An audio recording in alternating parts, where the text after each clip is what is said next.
қорытынды ақпараттар мен университет жаңалықтары. Студияда Мерей Арстан, журналистика мамандығының бірінші курс студенті.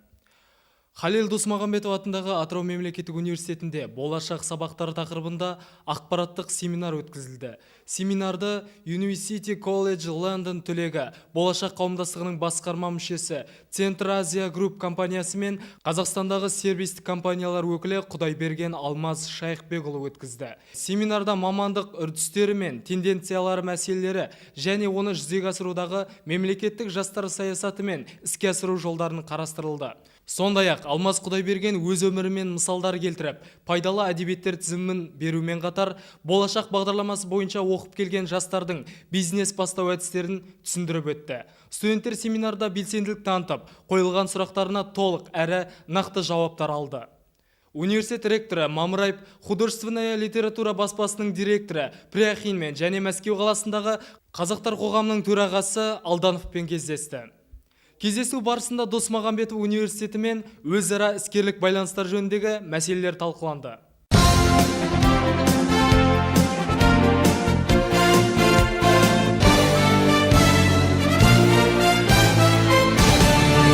2015 жылға 30 қазан мен 1 қараша аралығында Халел Досмағамбетов атындағы Атырау мемлекеттік университетінің шахмат клубында оқу орнының дамуына зор үлес қосқан ардагер ұстаз, Атырау қаласында шахмат мектебін қалаушылардың бірі Шамбилов Қожахмет Жүсіпұлының 80 жылдығына орай шахматтан облыстық жекелей ашық біріншілік өтті.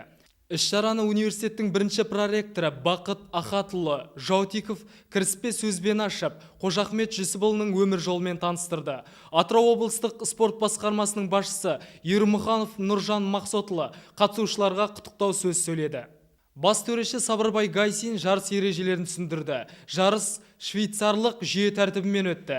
Шахмат жарысына Атырау қаласынан басқа барлық аудандардан қатысушылар болды. Қатысушылар жүлделі орындарға ие болып, мақтау қағаздарымен марапатталды.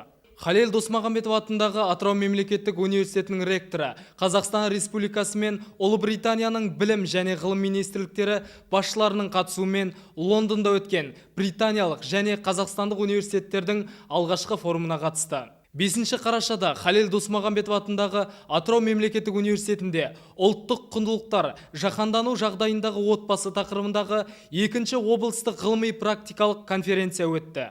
Конференцияны облыстық дін істері басқармасы, облыс әкімінің жанындағы әйелдер істері және отбасылық демографиялық саясат жөніндегі комиссия, шапағат деструктивтік діни ағымдардан жапа шеккендерге көмек орталығы қоғамдық қоры Халел Досмағамбетов атындағы Атырау мемлекеттік университеті ұйымдастырды. Конференция қатысушылары алдымен отбасылық тәрбие, ұлттық құндылықтар туралы ғылыми еңбектер мен зергерлік бұйымдардың көрмесімен танысты. Ғылыми конференцияны педагогика ғылымдарының докторы, облыстық қыз жібек қыздар клубының жетекшісі, профессор Барсай Бақыт жүргізді.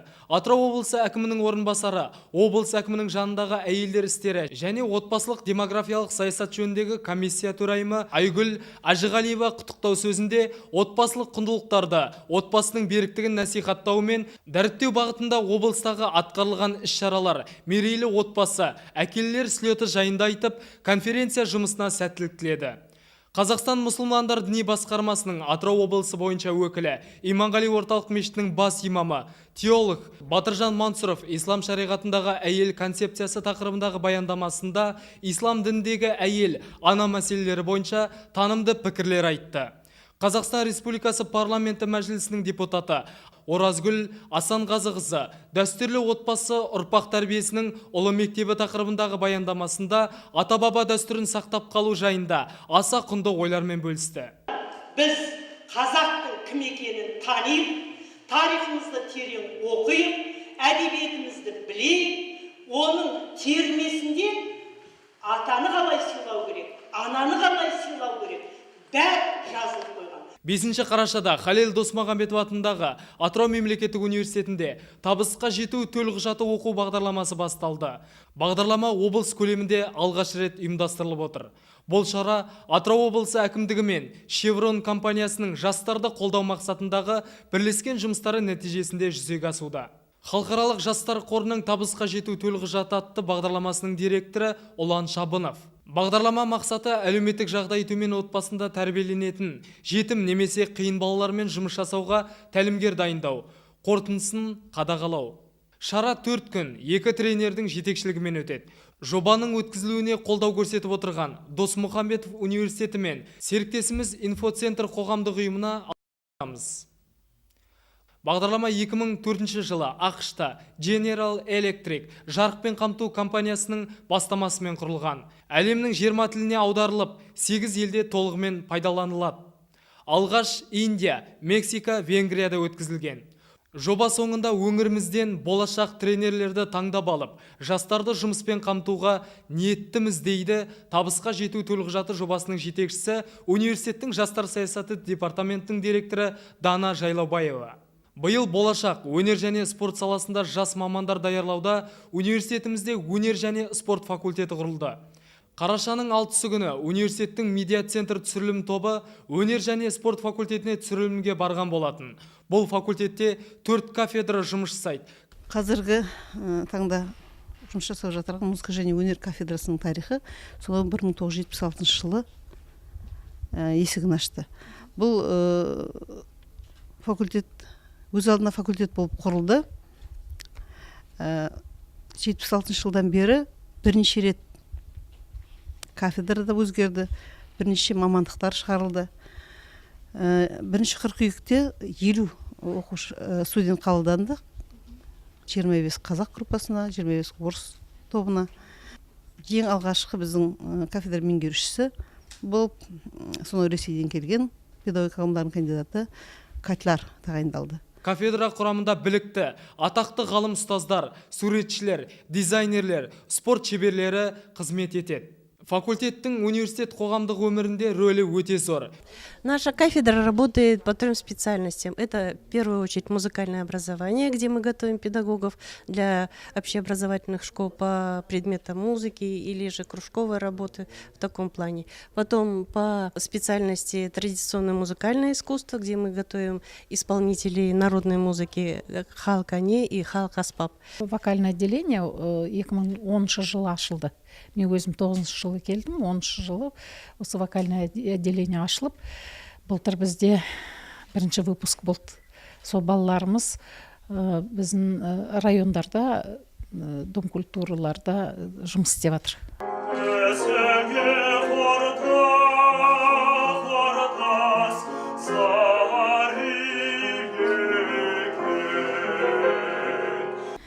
Халық әні классының студенттері бізде енді көп конкурстарға қатысып, консерваторияда өткен олимпиадаларда лауреат атанып келді. Жасырайын ағайша,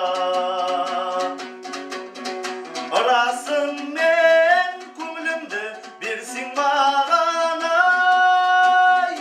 Өнер кафедрасында дәстүрлі музыкалық өнер мамандығының студенттері дайындалады. Оның ішінде көптеген біздің халық аспаптары үйренеді. Оның ішінде домбыра, қобыз, баян, осы мектеп ән сабақтарына мамандар дайындауда жүргізіледі.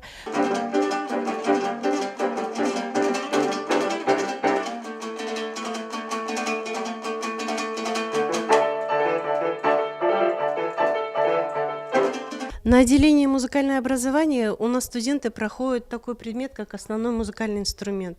Вот. Дети приходят также без образования, мы их учим с самых азов играть на инструменте.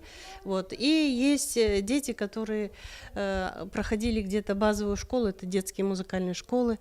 Ну, еще бывает, конечно, поступают к нам с музыкальным образованием, с колледжем, но это уже другой уровень.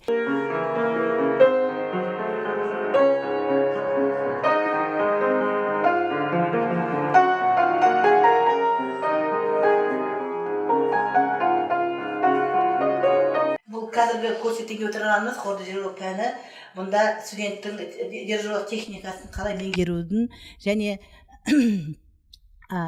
дирижерлік техникасын қалай меңгерудің өзіндік ерекше қасиетін ашуға дайындығын барынша көңіл бөлуге меңгеретін пән.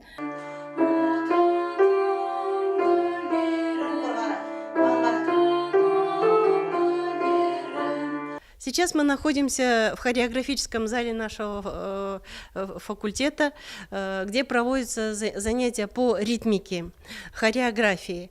Вот. Эти предметы у нас проводит старший преподаватель Жаскеленова Сауле Данияровна. Мен осы университетте 1999 жылдан бері істеймін. Музыка және өнер кафедрасының доцентімін. Халықаралық ұстаздар одағының мүшесімін. Қазақстан білім беру ісінің құрметті қызметкерімін. Республикалық халықаралық конкурстардың лауреатымын. Хор мамандығы бойынша. Осында келгелі, осындай Рауан дейтін ер балдардан бір ансамбль құрадым. Бұл бірінші құрылғанынан бастап, осы ансамблім облыстағы университеттегі барлық шараларға қатысып жүреді. Және де 5-ші жылдан бастап конкурстарға қатысып жүр. Осы Рауан 4 дейтін мынау, 4-ші топ. Рауан 4, осы 13-ші жылдан бастап 13, 14, 15, алда 16 бар. Бармаған жерлері жоқ, баспаған таулары жоқ. Мінеки толып атқан мынандай наградалары бар. Шайқайды жас балада япырай, желдің лебі. Қалқа бала дегенде шалқаламай. Вольга знал, что у нее нет иного выбора, как подчиниться. На базе кафедры у нас 2-й год открыт кинозал. В этом кинозале мы можем просматривать все видеоматериалы. У нас сами преподаватели пополняют фонотеку культурными шедеврами, да, которые студенты могут, посредством которых студенты могут расширить свой кругозор. Я студентка Атырауского государственного университета, факультет дизайн. Сегодня у нас урок краеведения. Мы проходим путь Чингисхана. В кинозале просматриваем фильм о его биографии. Также мы на уроках краеведения просматриваем различные исторические фильмы о биографии Атилы и других важных исторических персон. Құлақтан кіріп бойдалар, әсем ән мен тәтті күй, көңілге түрлі ой салар, әнді сүйсең. Менше сүй деп абай атамыз айтқандай, музыка өнері сен қайғырсаң да, шалдықсаң да, жабықсаң да, жаныңа тыныштық іздесең де, сенің мөлдір мұңыңа, нала мұңыңа, дертіңе дауа болар, ем болар, бірден бір нәрсе деп айта аламыз. Адам музыкамен тыныстайды, тіршілік етеді. Халел Досмұхамедов атындағы университетте музыка және спорт факультетінде осындай керемет мамандықтар бар, осындай керемет класстар бар. Қазіргі таңның 21 ғасыр студенттеріне барлық жағдай жасалған. Сіздермен бірге болған Әнел Маратова. Величие искусства, пожалуй, ярче всего проявляется в музыке, ибо она не имеет содержания, с которым можно считаться. Она все формы наполнения, она делает возвышенным, благородным все, что хочет выразить. Программу вела студентка 1-го курса факультета гуманитарных наук и иностранного языка Булатова Мамлакат. Өнер және спорт факультетінде барлық мүмкіндіктер жасалған. Факультет студенттері Сәуле би тобының қатысушылары, көңілашар студенттік хор, жасөспірімдер квартеті, спорт секцияларына қатысады. Өнер академиясының филиалы, қазіргі заманғы жаңа технологиялармен жабдықталған би залы, кино, шахмат клубы бар.